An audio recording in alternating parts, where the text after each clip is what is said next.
Alors là, tu vas nous remettre une couche sur un film dont oui, tu as oui, déjà parlé. Oui, c'était ça t'a tellement plu, ouais. Tu l'aimes tellement, cette Emilia Pérez. Présenté à Cannes, c'est vrai que j'en avais déjà dit tout le bien, hein, et j'avais fait le pari que le film allait repartir avec des prix. J'ai eu raison, hein, il a quand même eu 2 prix.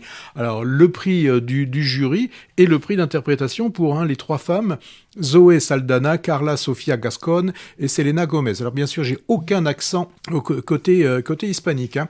Alors visuellement, c'est époustouflant. Hein. Alors c'est un film que j'avais vu en mai, que j'ai revu en août, et comme c'était dit dans la Gazette du cinéma Jean Eustache, le directeur François Aimé se posait la question. La question, c'est pas de savoir si vous allez aller voir le film, mais combien de fois vous allez aller le voir.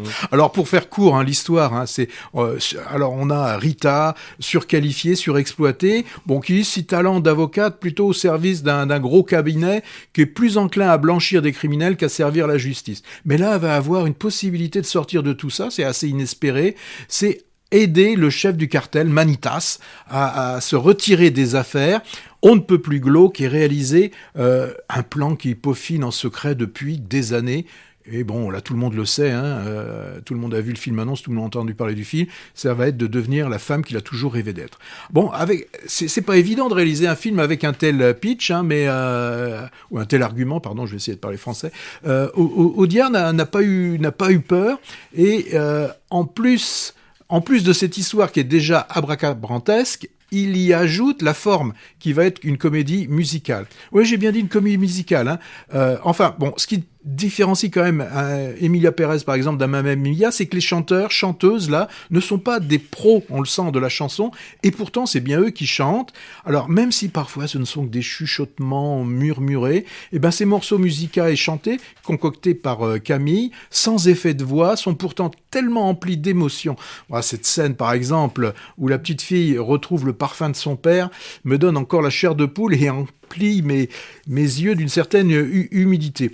Alors le scénario, il se promène comme des feuilletons novellas venus d'Amérique du Sud, et c'est normal, puisque ça se passe pas en Amérique du Sud, ça se passe un petit peu plus haut, puisque on est au niveau du Mexique, d'un Mexique qui a été entièrement reconstitué de toutes pièces, mais avec quel talent, dans des studios de la région parisienne. Et quelle énergie avec tous ces moments, ces morceaux dansés, chantés, qu'on aurait pu voir également aussi dans de la Moldova ou pourquoi pas du Tarantino.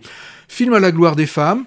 Audiard nous montre que pour lui, chaque film doit être une révolution dans sa filmographie, pourtant déjà très riche.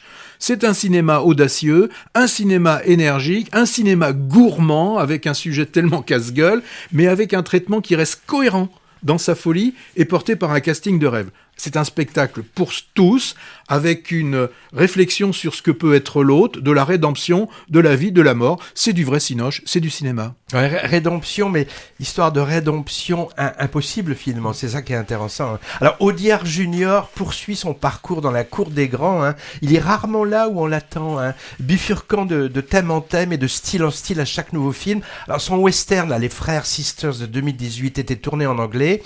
Emilia Pérez, thriller politique et social façon mélodrame musical, est en espagnol. Alors, sujet d'actualité, comme point de départ, la transidentité, et puis festival, tu l'as dit, et les actrices étaient tellement toutes sans sas que le jury de Cannes n'a pas pu les départager. Du grand cinéma, à côté duquel beaucoup de productions franco-françaises étriquées ou qui ressassent font pâle figure, et les superbes chansons coécrites par Camille, tu l'as dit, portées par des chorégraphie magnifique, et je trouve qu'elles sont imbriquées tellement bien dans l'histoire racontée. C'est du demi-2024, en moins nunuche, en plus explosif. En tout cas, c'est du grand art et qui surprend. Sans doute un des films de l'année à l'heure du bilan 2024. Pour moi, il est déjà au firmament.